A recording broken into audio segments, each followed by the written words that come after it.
राजकीय, सामाजिक आणि सांस्कृतिक घडामोडींचं वर्तमान चित्र दाखवणाऱ्या ठाणे वर्तमानमध्ये मी नितीन बोरसे आपलं पुन्हा एकदा हार्दिक स्वागत करतो। सादर करीत आहोत आजच्या ठळक बातम्या। बारमधला पैसा गोळा करतात, लोकांना वाटतात, अशा प्रकारचा घणाघाती आरोप भास्कर जाधव यांनी रामदास कदम यांच्यावर केला आहे। शिवसेना, मनसे आणि राष्ट्रवादी काँग्रेसच्या वतीने काल ठाणे शहरामध्ये एका मोर्चाचं आयोजन करण्यात आलं होतं। यावेळेस श्री भास्कर जाधव हे बोलत होते। यावेळेस ठाणे शहरातील वाहतूक कोंडी, रस्त्यावरील खड्डे, पाणी प्रश्न तसंच ठाणे महानगरपालिकेच्या संदर्भातला भ्रष्टाचार या संदर्भात आरोपांची अक्षरशः राळ उठवण्यात आली। महाराष्ट्र नवनिर्माण सेना, शिवसेना, उद्धव बाळासाहेब ठाकरे गट, त्याचप्रमाणे राष्ट्रवादी काँग्रेस आणि काँग्रेसचे नेते या मोर्चामध्ये सहभागी झाले होते। गडकरी रंगायतन ते ठाणे महानगरपालिका मुख्यालय असा हा मोर्चा निघाला होता। या मोर्चामध्ये आमदार भास्कर जाधव, आमदार जितेंद्र आव्हाड, माजी खासदार राजन केने, जिल्हाप्रमुख केदार दिघे, मनसेचे नेते अभिजित पानसे, अविनाश जाधव, काँग्रेसचे ठाणे अध्यक्ष विक्रांत चव्हाण, मनसेचे शहर प्रमुख रवींद्र मोरे यांच्यासह मोठ्या संख्येने कार्यकर्ते आणि नागरिक सहभागी झाले होते। यावेळेस बोलताना श्री रामदास कदम यांच्यावर भास्कर जाधव यांनी कडाडून टीका केली। मातोश्रीबद्दल बोलताना जीभ झाडल्या पाहिजेत असं देखील यावेळेस त्यांनी सुनावलं।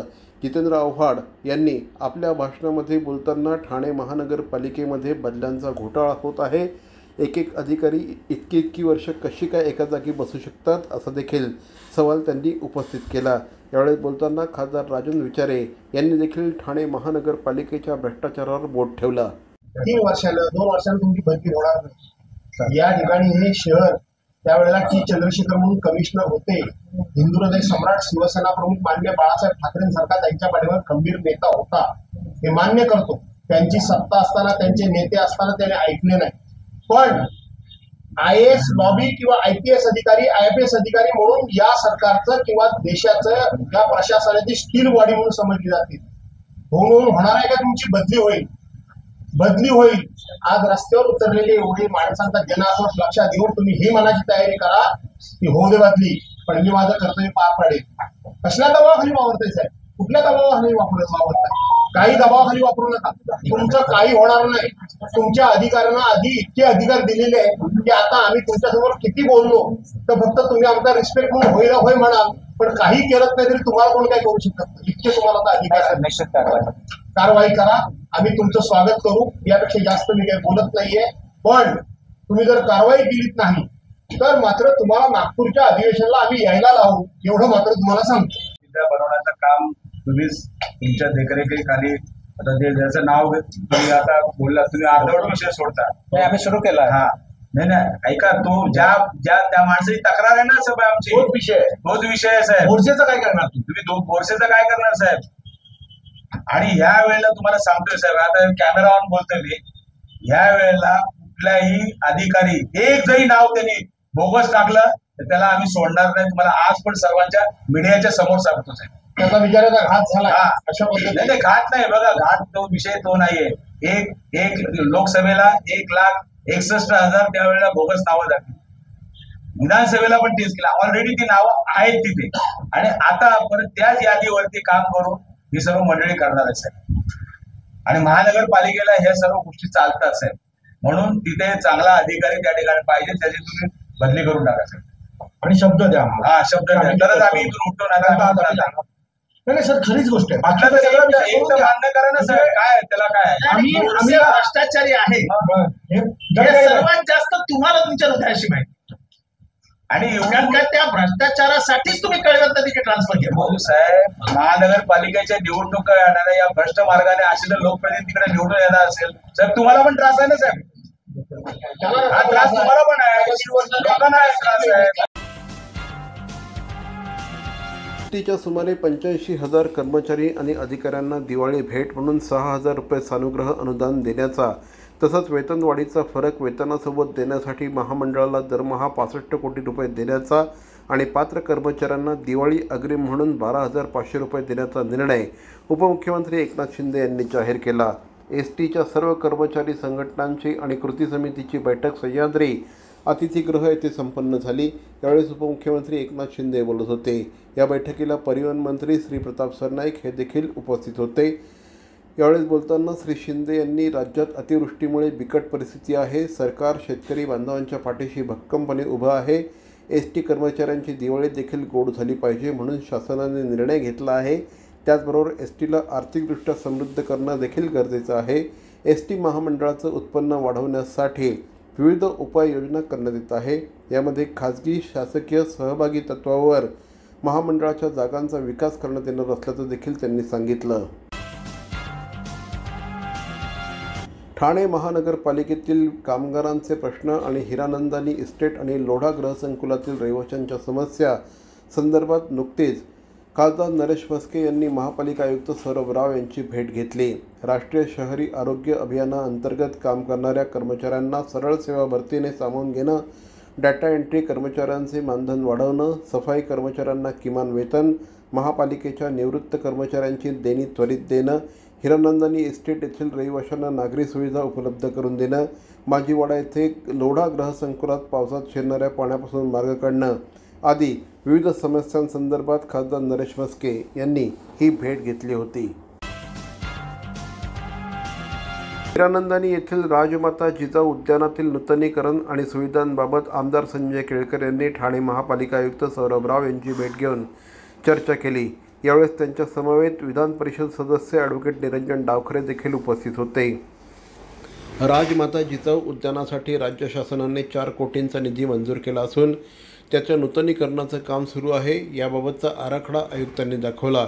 यावेळेस श्री केळकर यांनी विविध सूचना देखील केल्या. अनेक उद्यानांच्या नूतनीकरणासाठी किंवा नव्याने निर्मिती करण्यासाठी खासदार आमदारांचा निधी वापरला जातो, परंतु कालांतराने या उद्यानांकडे दुर्लक्ष झाल्याने त्यांची दुरावस्था होते. हे टाळण्यासाठी NGOंना उद्यानाची जबाबदारी द्यावी, उद्यानाच्या जोपासनेसाठी महापालिकेने आर्थिक तरतूद करावी अशी सूचना देखील श्री संजय केळकर यांनी यावेळेस केली.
C.P. Goenka International School, nurturing talent at young age for scholastics, sports and performing arts in global perspective. Proud to have world toppers and country toppers in 10th standard Cambridge examinations. Ranked the best emerging school by the Times of India for personality over percentage, C.P. Goenka is the intelligent choice. Thane महानगरपालिकेचे मालमत्ता कर म्हणजेच property tax भरण्याचे आवाहन. सन 2022-23 या आर्थिक वर्षाचे मालमत्ता कराचे म्हणजेच प्रॉपर्टी टॅक्सचे बिल ठाणेकर करदात्यांना महापालिकेमार्फत आर्थिक वर्षाच्या सुरुवातीस म्हणजेच माहे एप्रिल 2022 मध्ये देण्यात आलेले आहे.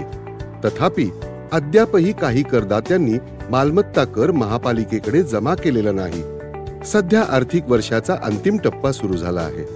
मालमत्ता कर वसुलीसाठी महापालिकेतर्फे कडक कारवाई हाती घेण्यात आली आहे. या अंतर्गत जंगम मालमत्ता, टीव्ही, फ्रीज, वाहन व इतर जप्त करणे तसेच स्थावर मालमत्ता वॉरंट बजावून जप्त करण्यात येत असून मालमत्तेचा जाहीर विक्रीद्वारे लिलाव करून कराची रक्कम वसूल करण्यात येत आहे. मालमत्तेस पाणी पुरवठा करण्यात येणारे नळ संयोजन खंडित करण्यात येत आहेत. त्याचप्रमाणे थकीत मालमत्ता करावर 2% व्याज आकारले जात असल्याने भरावयाची रक्कम वाढत आहे. आपला मालमत्ता कर propertytax.thanecity.gov.in या लिंकद्वारे तसंच गुगल पे, फोन पे, पेटीएम याद्वारे ऑनलाईन पद्धतीने करण्याची सुविधा उपलब्ध करून दिली आहे. शनिवार, रविवार व सार्वजनिक सुट्टीच्या दिवशी नागरिकांना मालमत्ता कर भरणे सोयीचे व्हावे याकरता महापालिकेचे मालमत्ता कर संलग्न कार्यालय या दिवशी कार्यान्वित ठेवण्यात आलेले आहे. तरी मालमत्ता कर वसुलीची अप्रिय कारवाई टाळण्याच्या दृष्टिकोनातून मालमत्ता कर भरून महापालिकेस सहकार्य करावे. धन्यवाद.